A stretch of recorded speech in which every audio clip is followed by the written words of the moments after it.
Qu'est-ce qui t'a amené à t'intéresser à la mythologie japonaise en particulier? Bien, premièrement, je ne la connaissais pas du tout, elle n'est pas connue dans le monde entier, en comparaison avec la mythologie grecque, égyptienne et sumérienne.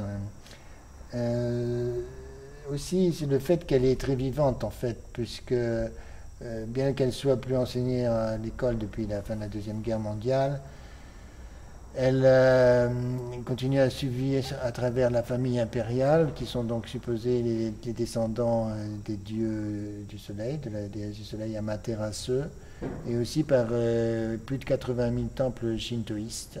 Tous mes amis me disent, qu'est-ce que tu fais des sujets pareils, des vieillots et qui sans intérêt. Et pour moi, au contraire, je pense que c'est la chose la plus importante à l'heure actuelle.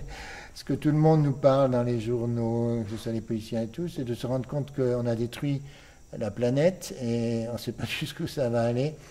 Et ce n'est pas les politiciens qui vont réussir à faire...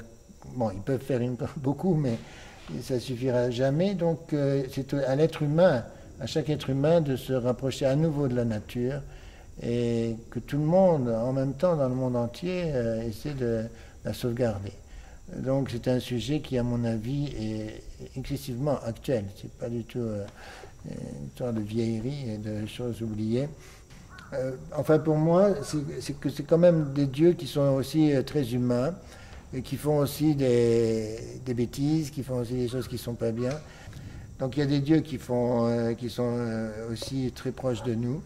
Et en fait, c'est assez romantique. Il y a pas mal de passages de, de dieux tombant amoureux les uns des autres. Et euh, c'est une mythologie qui est assez simple, si ce n'est que les noms des dieux sont très compliqués.